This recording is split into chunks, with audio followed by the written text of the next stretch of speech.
Hey guys, Mr. Google, the Countdown God's here to review Tony Scott's latest thrill ride, Unstoppable, starring Denzel Washington, Chris Pine, Rosario Dawson, T.J. Miller, and Ethan Suplee.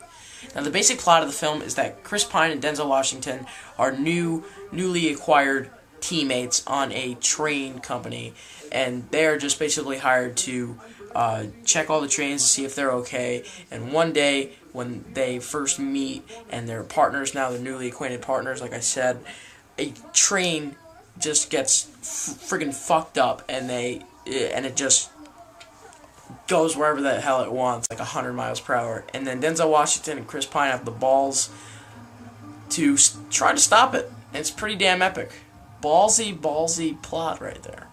Now, the acting in this film was freaking awesome. Denzel Washington, without a doubt, was amazing. But I wasn't expecting him to be freaking awesomely funny. He was hilarious in this movie. Had a lot of great dialogue, and just overall one of the best actors working today. Chris Pine, I'm sick and tired of people saying that he plays the character that he did from Star Trek, Captain James Kirk.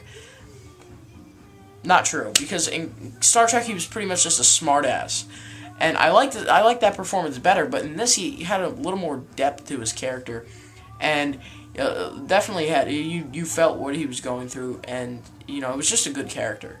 Also, I really liked Rosario Dawson. She's a very good actress, and she did really good for what she was given. But the thing that I really found interesting is that the two guys that actually screw this thing up and that make this event occur, Ethan Suplee from My Name is Earl and T.J. Miller from She's Out of My League. Now that's perfect casting.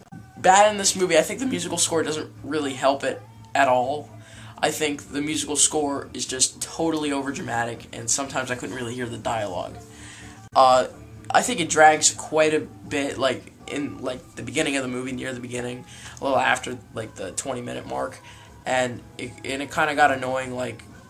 It went from Denzel Washington and Chris Pine from 3 minutes, and then it went to Rosario Dawson complaining to her boss, who's a total dick, and then back and forth, and then at the near the 1 hour mark, they just stay at Denzel Washington and Chris Pine's character, which I definitely increased my score to this film. And Denzel Washington's freaking daughters too. They both work at Hooters, and he's totally fine with that. I mean, really, if my daughters were working at Hooters, I would be like, no, you ain't. You living under my roof, and you gonna go down. Probably the most intense film I've seen all year. Even though the musical score didn't help it out, I think it was just intense all on its own. I think it really is a pulse-pounding film that you should definitely see if you like thrillers. The direction in this film, I just love Tony Scott's direction. I think he's a visionary of a director. I think Tony Scott, he films his film very precisely, and it's a love it or hate it kind of direction, but I love it. I love True Romance and Enemy of the State. One of the best directors in the 90s. Like I said, the acting was amazing. The writing at times was really, really good. And the cinematography, very good. So overall, I'm going to give the film a 9 out of 10. Very entertaining film. Definitely one I definitely recommend you seeing during Thanksgiving weekend. Or just go see it now. Oh, look. Jennifer Grey is in the semifinals. Dancing with the Stars. She's kind of hot. Cool.